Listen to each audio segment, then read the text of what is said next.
Welcome to the Regulation Podcast from the Institute of Regulation. My name is Martial Bou, Chair of the Institute and a regulator myself. This episode of our podcast focuses on a particular sector and how it's regulated, what's called the creative industries. That's people working in the film, TV, radio, theatre and music industries. The regulator in question, the Creative Industries Independent Standards Authority, known as CIISA, doesn't regulate the relevant markets, but rather the standards of behaviour of those who work there to prevent and tackle all forms of bullying and harassment, including discrimination. The regulator was formed, as many regulators were, in response to events, risks materialising and harms being done. In this case, some people in powerful positions, whether film producers, casting agents or music executives, who exploited and sometimes even sexually abused vulnerable young people who'd gone into the industry simply because they wanted to make music or to act. So, CIISA was formed in 2021. And here to tell us more are two of the people leading the organisation to establish regulation in the sector. Jen Smith is CIISA's interim chief executive and was previously a director at the British Film Institute, where she led groundbreaking work on diversity. And Andy Medlock is CIISA's interim chief operating officer and previously had 15 years of experience at the Parliamentary and Health Service Ombudsman. Welcome to you both. Hello. Hi, Martial. Hi. Jen, let me start with you. I've given a very brief introduction there to CIISA, but can you tell us a bit more detail, not only about what sectors you cover, but also why you were created? Thanks, Marcel. I'll start with CIISA's heritage and our origins and why we were created, and move on to the sectors that we are currently seeking to support and the wider footprint of the creative industries that we'll be supporting in the future. But as you say, in 2021, CIISA's chair and founder, Dame Heather Rabatz, recognised that there was a steady flow of serious allegations that were being played out in unregulated spaces, and that there was no real place for resolution, fairness, due process, advice. And that was a gap, that was a void. And one of the freqular challenges and nuances for the creative industries is that we're a borderless community. People move around. We are 70% freelance as a workforce. And that presented particular challenges about where you sought to seek help and advice. We don't necessarily have traditional HR structures. We don't necessarily have access to organisations like ACAS. And this gap, Dame Heather identified in tandem with the television star and singer Rebecca Ferguson, who spoke to government of her experiences in music and screen. And together, they decided to move forward with this groundbreaking piece of work, which was an independent body where you could access services such as mediation, dispute resolution, reporting behaviours of concern that just simply was not available. So addressing that gap and ensuring that we were tailoring our services to the nuance of a 70% freelance community. In terms of who we are currently serving, we are looking after film, television, theatre and music in the first instance, with a view to broadening our footprint and looking at fashion, games, publishing and advertising to also come in to CIISA's remit over time. Again, addressing that point that our workforce are like a shoal of fish. You might be a sound engineer in music the other day. You might be working on a film the next. You might be a composer, but you work in the game sector. So in response to that, we need to have a unified body that supports the creative industries. And just in terms of CIISA's development, we didn't have, we had a proposition. Dame Heather had a vision that she developed out during 2021. I joined the team in September 2022, and Andy and other colleagues came on board last year. So we're steadily growing, we're steadily making great progress, but we're not yet open for business. Wow, amazing. Well, goodness me, what a remit you've got, and clearly much needed, because I'm sure people listening to the podcast will have heard their own stories about people who've been convicted even of sexual harassment or even rape. And there have clearly been harms that the industry itself is clearly wanting to prevent. And that's it's really good news that they're working with you to create CIISA, but just tell us a little bit more about the reaction from the industry and those also who are on the creative side, and the actors, the musicians, the sound engineers, the fashion designers, everybody that you've been just mentioning. What are they thinking about this? The creative industries is a fantastic place to work. There are a myriad of brilliant roles across all the areas that we've spoken about. And the general theme, whether people are working in a large corporate entity, in a film studio, or whether they're a freelance runner or working in a music studio, is this is much needed. You know, we all require this level of support. There are common themes that have really come about across each of the creative sectors that we're supporting. That fear of victimization, that power imbalance, which we know happens in every sector, but I think is potentially exacerbated by fame in the creative industries. You know, some of the consequences about losing people for the wrong reasons. We know that people leave the industry, skilled workforce drop out because of the bullying, harassment and abuse that they are facing. And I think what is so refreshing, and one of the things that Andy and I have found genuinely incredibly inspiring, is everybody's ability to come together, a collective sense of leadership to get our house in order, to support our talented workforce, and essentially to look at improving and enhancing capability. Conflict happens in the workplace. Conflict is part of the creative process. You know, we just need to ensure that we can do this in a really healthy way.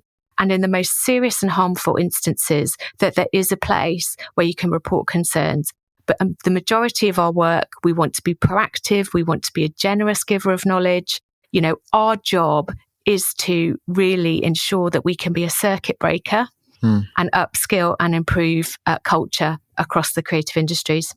Fantastic. Well, goodness me. And just for all of us who sit through the credits at the end of a film and see those hundreds, sometimes thousands of names of people who are working, doing all of these different jobs, you know, I'm sure that there'll be a lot of people who will be very appreciative of having an organisation such as yourselves to go to if they need that help.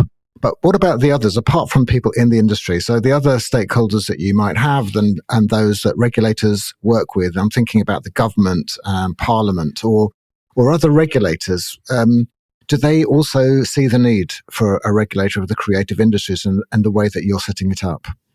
Yes, I think we've been very clear in our conversations with our peers and colleagues across the regulatory spectrum that we're addressing a gap in provision, that we aren't seeking to duplicate existing work. And we've stayed very closely in touch with organisations such as the Advertising Standards Authority, that is a voluntary industry-backed regulator. You know, we've also ensured that our colleagues at Ofcom and the Equality and Rights Commission are up to date with our progress. And this is a generous community. People have shared their experiences of the regulatory journey, and we've really welcomed that peer support that we've had.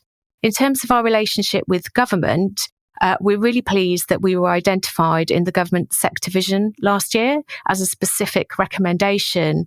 And Andy and myself gave evidence to the Misogyny in Music, Women and Equality Select Committee inquiry earlier this year. I'd previously given evidence before. And in their recommendations, CIISA was named 8 times in 20 recommendations. So it's clear that government are endorsing us. And, you know, look, the creative industries is really important to the UK. The studio footprint in the UK is now bigger than it is in Hollywood. We are an essential part of protecting economic growth for the creative industries. Interestingly, there's been global interest in the work that we're doing. So our position is that we know that we have government support to do this vital piece of work, but we are industry backed, and industry pay in on a tariff structure in a similar way that they do with the Advertising Standards Authority to ensure that we have that dovetailed experience of being endorsed by government but funded by industry.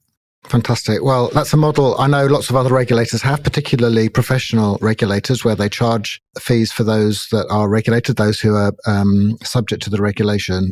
And it's great that you've got those links with government department. I'm a great fan, as you'd expect, of the Women and Equality Select Committee and the work that they do. And I'm very glad that they've recognised your role as well. Now, before I turn to Andy, last question for you for the time being, Jen. So you've talked about the industry, you've talked about government and other stakeholders. Can I ask you about audiences of the film, TV and music industries? Because all regulators work on behalf of consumers or citizens or service users, as well as working with the regulated community itself. So do you think that as a regulator, you work on behalf of audiences in that sense? Yes, I do. I think that part of our role is about public assurance. You know, we're seeing with recent headlines rolling how much people care about how creative content is made, not just the creative content itself. I think, you know, for the reputation of the industry, for people thinking about coming into the creative sectors, it's really important that as leaders, we have come together to ensure that we're keeping our talented workforce safe. So I think in that regard, you know, we have a role in terms of creating that assurance, not just for our own workforce, not just for government, but generally for the public, that the creative industries are the jewel in the crown, if you like, of the UK. We certainly believe that, Andy and I, but we know that this piece of the jigsaw puzzle is missing, and that we have to provide an organisation that can provide that support and advice and help us upskill the culture in the creative industries over time. Fantastic. Well, all of us, I'm sure, who listen to music and watch films and look at the television will be really happy to know that you're doing that job. So, Andy,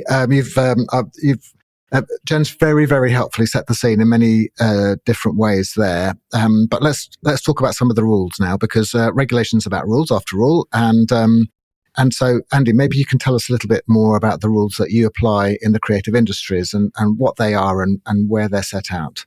Of course, and thank you very much for having us on this podcast. It's fantastic to talk more about what we're doing and how we're developing CIISA as we go forward.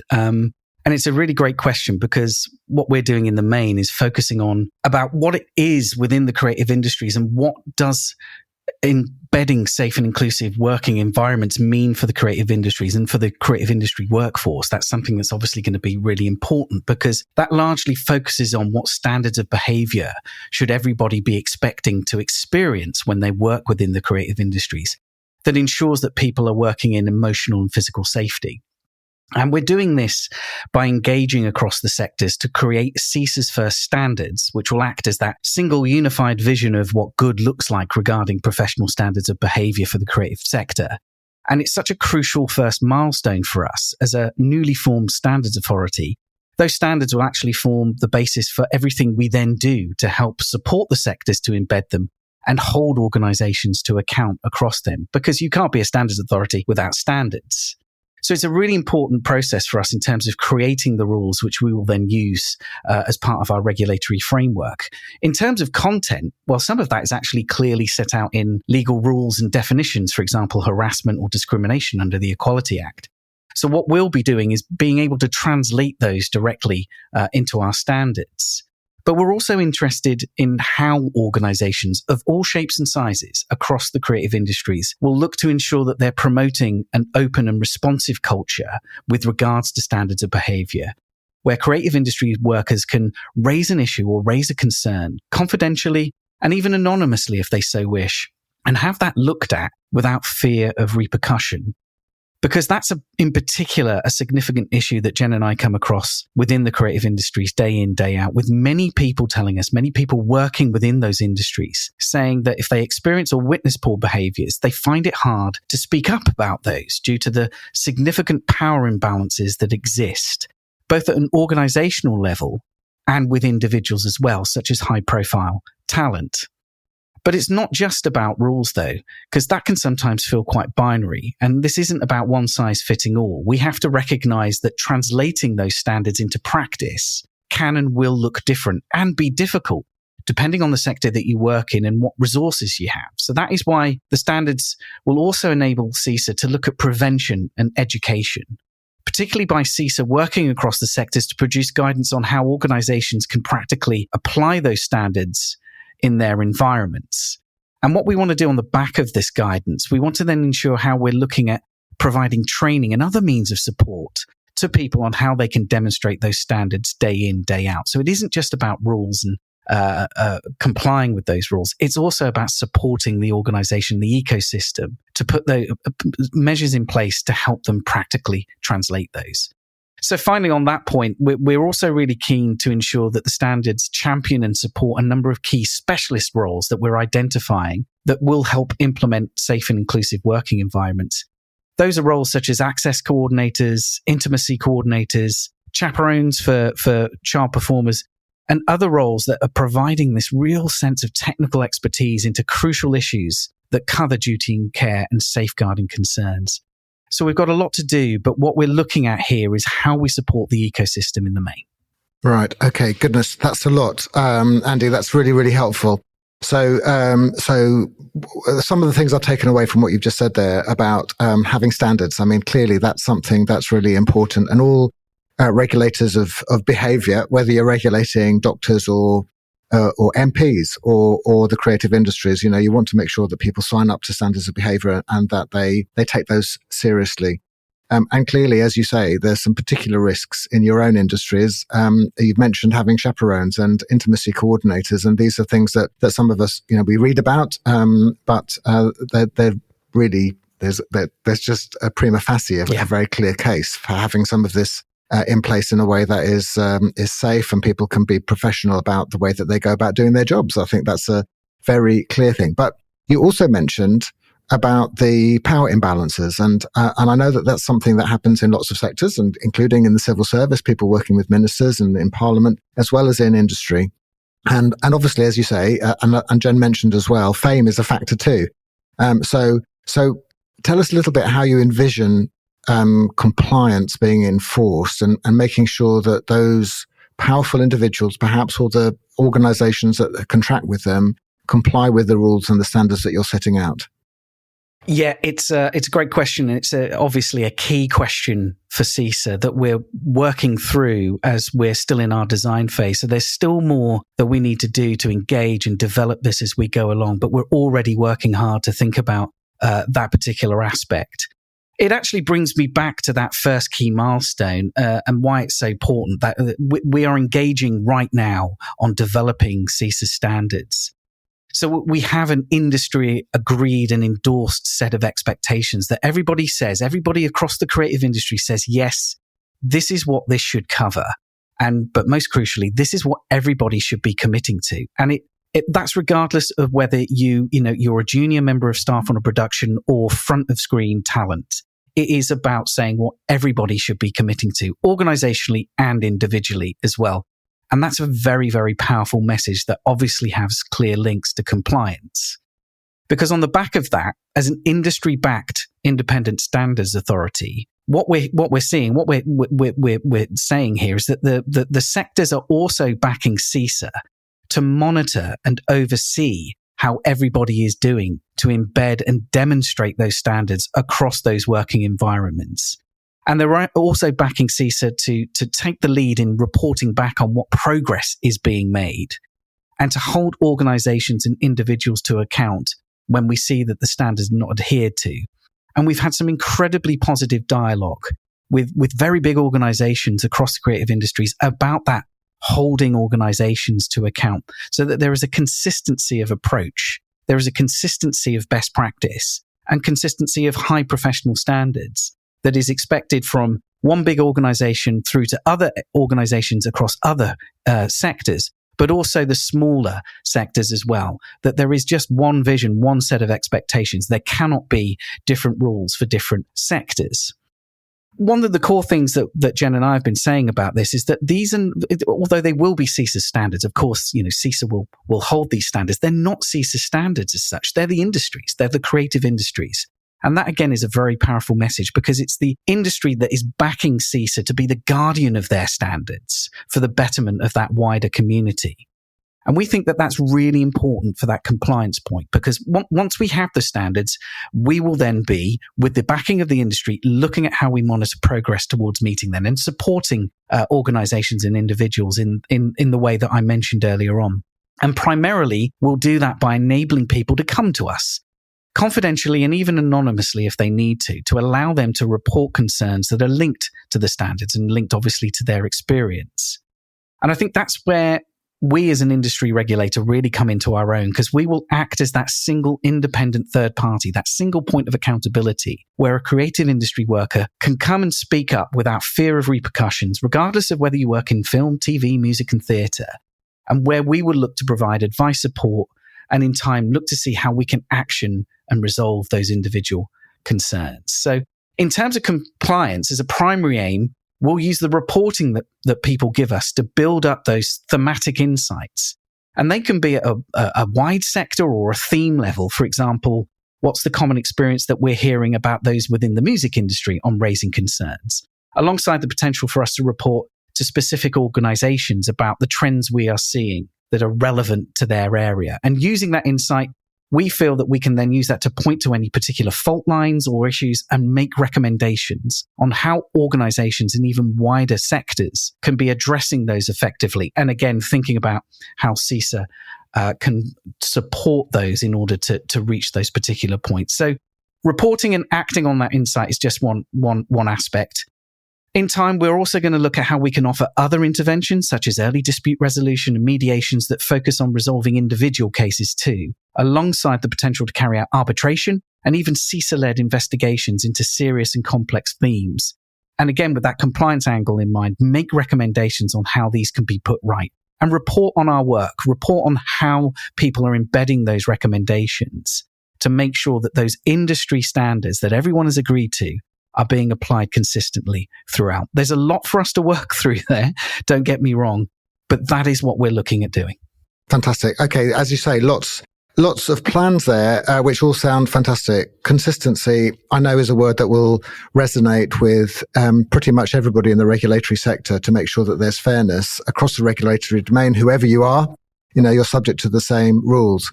Another thing that you mentioned, I'm sure that will resonate, is wanting those who are regulated to comply for themselves, because they know that that they want to do the right thing. Most people do. In every sector, I know, most of the people who are in the regulated community want to do the right things, want to play by the rules, and want to get on with their job. And so the role of the regulator is to help them to do that, including by communicating what the standards are and how they can comply. And we're going to be doing a podcast in a couple of months on using communication as a regulatory tool. So that's definitely something I'm sure you're going to be doing as well. So there we are. We've heard the context, and we've heard about the rules that you've got, the standards that you're going to be publishing, and the way that you're going to ensure compliance with them. Jen, just coming back to you now, just help us to understand how CIISA is going to be effective in that, particularly thinking about the international dimension that you've mentioned already to the industry that you work in. Yes, of course. Jurisdiction is an interesting area for CIISA, and we are an entirely unique proposition. So there's nothing at the moment in the world that is doing the work that CIISA is seeking to do.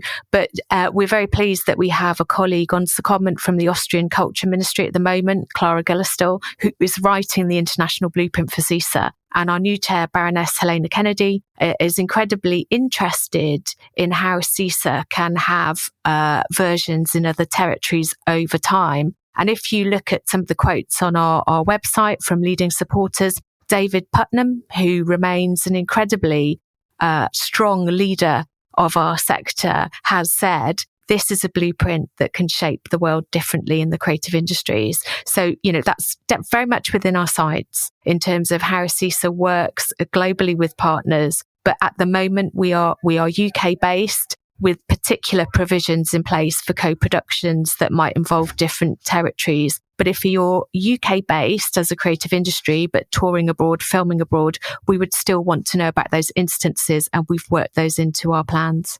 Okay, that's really good to know, because obviously the international dimension, as you're saying, is both in terms of the companies and where they're based and what they're doing, but also in terms of the creative people themselves and the fact that they may go abroad and work, not just in the United States, but anywhere where there's a location that is involved in the film industry or indeed touring as a musician. So what you're saying is that you have big ambitions to work internationally, not only yourselves, but with other partners who are involved in these industries and helping to protect people globally.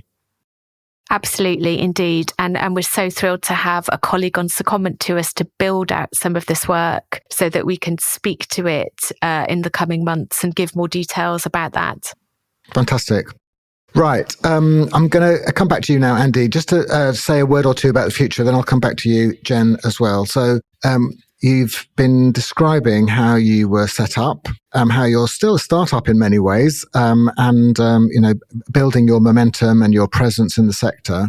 So what would you say, Andy, starting with you, are the main challenges that you've got as a regulator over the coming year or so?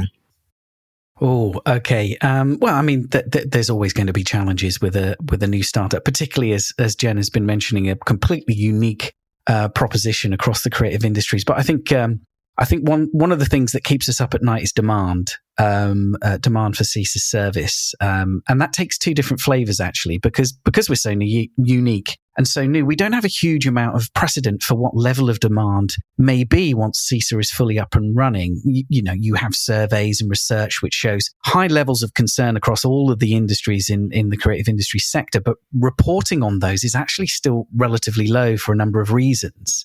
So we're well aware of that, and we'll build up our approach carefully to how we both monitor demand and switch on operational services to meet demand as we go through. But in the main, what we do know is that many people simply just want to report what has happened to them to an independent third party like CIISA, so that their voice is heard and that they are listened to.